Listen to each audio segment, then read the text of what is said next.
C'est parti. On se remet dans la prière. Alors, je pense que je vais peut-être pas faire l'unanimité, mais je ne pense pas non plus être le seul à me heurter, souvent, très souvent même pour moi, à l'injonction d'amour que nous lance le Seigneur au travers des mots de Jésus dans l'évangile de Jean, nous invitant à nous aimer les uns les autres, comme il nous a aimés. C'est quelque chose qui, ça m'embête. Ça m'embête, ça m'embête. Alors ça ne m'ennuie pas vraiment, mais ça m'agace. On n'aime pas trop qu'on nous dise ce qu'il faut faire. C'est vrai, dans la vie. Quand j'achète, par exemple, un tout nouvel appareil, une imprimante, un frigo, une télé, un téléphone, et qu'en en le déballant, je tombe sur le mode d'emploi, il me reste deux choix. Soit je le lis, soit je le glisse dans un tiroir ou sur une étagère. Ça m'embête. On retrouve cette injonction d'amour les uns des autres dans l'évangile de Jean, je disais, à 3 reprises, dans les textes d'adieu de Jésus. C'est vraiment à la fin de sa vie, à la fin de son moment avec les disciples, où il va leur dire par 3 fois, aimez-vous les uns les autres comme je vous ai aimé. Alors une fois dans un des derniers discours, au moment du repas, ou juste après le dernier repas, en Jean 13, 34, ça ne nous intéresse pas ce matin, et 2 fois dans le second discours d'adieu, qui se trouve un peu plus loin, et qui est une relecture du premier discours d'adieu, et là ça se passe un peu avant son arrestation. Et là c'est Jean 15. Le passage d'aujourd'hui réinterprète les propos de Jean 14, que je vous invite à relire chez vous, mais on n'a pas le temps ce matin, qui est une instruction sur la relation d'amour qui unit Dieu à Jésus et Jésus à ses disciples. C'est une relation d'amour bien spécifique. Et cette relecture, en Jean 15, approfondit la même question en direction de la communauté, au sens plus large. Alors, qu'est-ce qui fait communauté? Question à laquelle viennent répondre la parabole de la vraie vigne, en Jean 15, versets 1 à 8, puis le passage que nous allons lire ce matin, en Jean 15, versets 9 à 17. Alors ce matin, je n'ai pas choisi une traduction classique, bien qu'elles étaient très intéressantes aussi, mais j'ai découvert une traduction d'une pasteur, la pasteur Françoise Messi, qui a fait une traduction personnelle de ce texte, et à laquelle, cette traduction m'a conquise, et elle apporte, c'est surtout l'éclaircissement qu'elle apporte qui m'a conquis. Donc je vous propose la lecture de cette traduction particulière. Alors c'est pas du français courant, on va dire, c'est parfois un peu ardu parce que comment on appelle ça maintenant? Les temps, oui, la conjugaison est un peu particulière, mais voilà, c'est pour être un peu plus proche du texte en grec. Donc il y a quelques phrases qui sont un peu plus difficiles à regarder. Donc Jean 15, versets 9 à 17. De même que j'aime le Père, de même je vous aime. Demeurez dans mon amour. Si vous observez mes instructions, vous restez dans mon amour. De même que moi, j'ai observé les instructions de mon Père, et je reste dans son amour. Je vous en ai parlé afin que ma joie soit en vous, et que votre joie soit totale. Voici mon instruction, afin que vous vous aimiez les uns les autres, comme je vous ai aimé. Il n'y a pas de plus grand amour que de mettre sa vie au service du bien de ses amis. Vous êtes mes amis, si vous faites ce que moi je vous instruis de faire. Et je ne vous appelle plus comme des esclaves, parce que l'esclave ne cherche pas à comprendre ce que veut faire son maître. Mais je vous ai parlé comme à des amis, parce que je vous ai fait connaître tout ce que j'ai appris de mon Père. Ce n'est pas vous qui m'avez choisi, mais c'est moi qui vous ai choisi. Et je vous ai mis à vous atteler à porter du fruit, et du fruit qui demeure, afin que ce que vous demanderez au Père en mon nom, il vous le donne. Voilà ce que je vous ai instruit de faire, afin que vous vous aimiez les uns les autres. Voilà ce que je vous ai instruit de faire, afin que vous vous aimiez les uns les autres. La traduction habituelle des versets 12 et verset 17 est un peu différente. Dans la version Nouvelle Français courant, Ce que je vous demande donc, c'est de vous aimer les uns les autres. Ça, c'est la version habituelle que nous avons dans l'oreille. On connaît ce verset presque par cœur, mais on passe son temps à essayer de l'oublier, en tout cas moi, parce que c'est rigoureusement impossible, infaisable. Parce que s'aimer les uns les autres, ça veut dire aimer aussi ma voisine, celle qui m'agace, celle qui semble être là juste pour éprouver ma patience et mon amour. Ou encore aimer aussi son supérieur direct au travail, qui abuse de son petit pouvoir, ou du professeur, qui pointe le moindre de mes défauts devant toute la classe. Sans oublier qu'il faudrait aussi que j'aime ce collègue qui me raconte toujours les mêmes histoires, depuis des années et qui n'écoute aucun de mes conseils, etc., etc. Et toutes ces situations qui nous poussent plus à nous couper des autres, à les repousser, qu'à aimer au final. Est-ce que c'est ça que Jésus voudrait faire? Est-ce que Jésus serait comme toutes ces personnes qui semblent être là juste pour pointer du doigt notre faiblesse face à ce commandement d'amour? Moi, je ne le crois pas. Et c'est pour ça que je pense qu'il est nécessaire d'y regarder un peu plus près, d'enlever les sédiments des traditions d'interprétation pour en revenir au texte brut. Et c'est un peu, la traduction de ce matin est un peu plus brute, qui peut s'ouvrir à d'autres pistes d'interprétation. Cette traduction ouvre, à mon sens, une piste intéressante, c'est que Jésus explique comment rester dans son amour. Et si on regarde ce texte dans cet objectif-là, il y a une clé différente. La clé se trouve dans l'instruction, dans le mode d'emploi. Si vous observez mes instructions, vous restez dans mon amour. De même que moi, j'ai observé les instructions de mon Père et je reste dans son amour. L'amour, c'est un mot ambigu, qui peut tout aussi bien s'appliquer à la passion amoureuse qu'à l'amitié ou à la relation entre chrétiens. Ici, l'amour entre chrétiens est clairement défini comme étant la relation qui relie tous ceux qui suivent le même mode d'emploi, c'est-à-dire qui prennent comme cap, dans leurs actions, celui que Jésus nous a indiqué dans son enseignement et par le témoignage de sa vie. L'amour entre chrétiens n'est ni une abstraction, ni un absolu. C'est la relation qui naît entre ceux qui écoutent, méditent et essayent de mettre en pratique l'Évangile.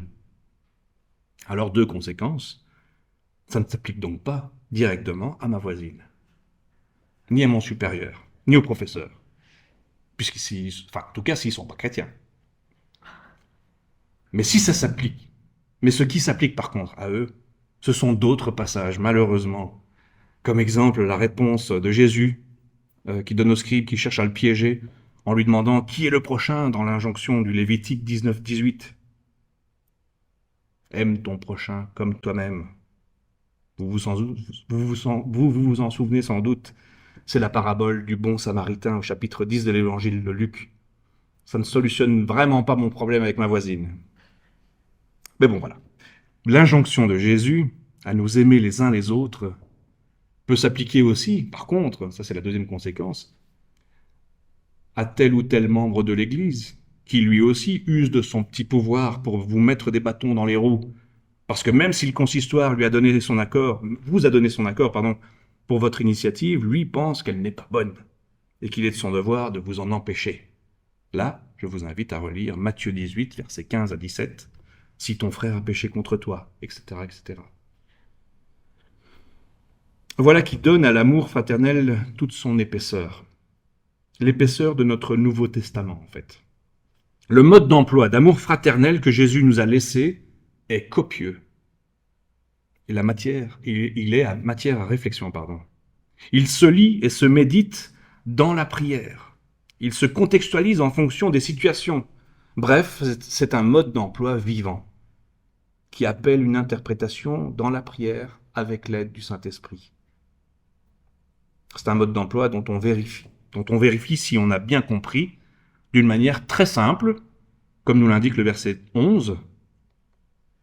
Je vous en ai parlé, afin que ma joie soit en vous et que votre joie soit totale.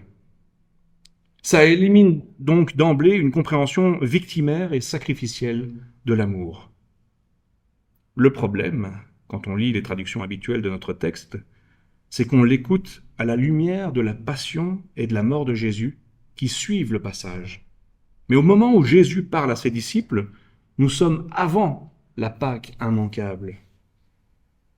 Et il dit bien dans le verset suivant, « Voici mon instruction afin que vous vous aimiez les uns les autres, comme je vous ai aimé. » Comme je vous ai aimé au passé, c'est-à-dire dans tout ce qu'il a vécu et partagé avec ses disciples précédemment. Les moments de joie, les moments de peine, et les moments où il les a enseignés. Et Jésus enfonce le clou. Je ne vous appelle plus comme des esclaves, parce que l'esclave ne cherche pas à comprendre ce que veut faire son maître, mais je vous ai parlé comme à des amis, parce que je vous ai fait connaître tout ce que j'ai appris de mon Père. Jésus ne nous prend pas pour des esclaves, ni pour des moutons bêlants qui vont le suivre aveuglément à l'abattoir, mais pour des amis. Rendez-vous compte, des personnes qu'il met au même niveau que lui et à qui il a transmis tout ce qu'il a reçu de son Père. Ce fameux mode d'emploi de l'amour fraternel que nous appelons Nouveau Testament. Et le marqueur d'une bonne décision, je vais le relire parce que j'ai un problème avec mes lunettes, excusez-moi, et le marqueur d'une bonne décision prise après avoir correctement interprété ce mode d'emploi d'amour fraternel, c'est la joie, comme au verset 11. C'est bien ça? Oui, c'est au verset 11. Ça semble un peu trop beau pour être vrai. Parce qu'il poursuit. Ce n'est pas vous qui m'avez choisi, mais c'est moi. Moi qui vous ai choisi, et je vous ai mis à vous atteler à porter du fruit, et du fruit qui demeure, afin que ce que vous demanderez au Père en mon nom, il vous le donne. Il ne suffit pas de posséder le mode d'emploi ou de s'en réclamer. Encore faut-il que sa lecture nous amène à agir en conséquence, à porter du fruit. Mystère que malgré le fait que le mode d'emploi soit diffusé dans le monde entier, et dans de très nombreuses langues, donc c'est quand même probablement encore le mode d'emploi le plus diffusé au monde, mystère donc que certains, parmi ceux qui le possèdent, je parle, ne le suivent pas, alors qu'il est à portée de leurs mains. Et mystère également de tous ceux qui arrivent à porter du fruit sans lire le mode d'emploi. Mais peut-être qu'ils en ont un autre. Mystère du mal, mystère de l'élection. Pour le mal, Jean nous transmet sa compréhension de l'enseignement de Jésus à la fin du chapitre 3. Après la visite de Nicodème, et là, surprise, contre le mal, ce n'est pas le bien, c'est la vérité. Autrement dit, pour Jean, la première arme contre le mal, ce n'est pas l'amour, mais la vérité. De quoi nous débarrasser de l'illusion d'un amour bisounours et tout-puissant, qui arriverait à régler toutes les situations tordues. On retrouve aussi cet enseignement sur le mal dans les évangiles synoptiques, donc Matthieu, Marc et Luc, dans les écrits de la tentation de Jésus au désert. À chaque proposition du malin, du diable diviseur, Jésus répond avec la vérité, telle qu'elle se donne à lire dans le mode d'emploi un peu plus grand encore, la Bible, Ancien Testament. Ne l'oublions pas. Matthieu 10, 16. « Moi je vous envoie comme des moutons au milieu des loups. Soyez donc avisés comme des serpents et purs comme les colombes. » Et pour la question de l'élection, c'est ce que nous venons d'entendre. Ce n'est pas vous qui m'avez choisi, mais c'est moi qui vous ai choisi. Autrement dit, ça ne vous regarde pas. C'est comme ça que je le comprends. Nos églises ne sont pas des recettes toutes faites d'amour bisounours. Pardon, j'ai dit nos églises, c'est nos évangiles. Je reprends. Nos évangiles ne sont pas des recettes toutes faites d'amour bisounours qui nous transformeraient en moutons bêlants, prêts pour l'abattoir. Ce serait en faire une lecture simpliste et réductrice. Mais c'est vrai qu'il est tentant, comme avec les modes d'emploi, quand on voit le nombre de pages à lire, on peut essayer de se convaincre qu'il suffit d'appuyer sur le bouton on de la télécommande pour que ça marche du premier coup. On y va à l'instinct. Bah, en tout cas, c'est souvent comme ça. Quand je déballe un nouvel appareil, j'y vais plutôt à l'instinct. Je ne suis pas plus bête qu'un autre. Ça devrait fonctionner.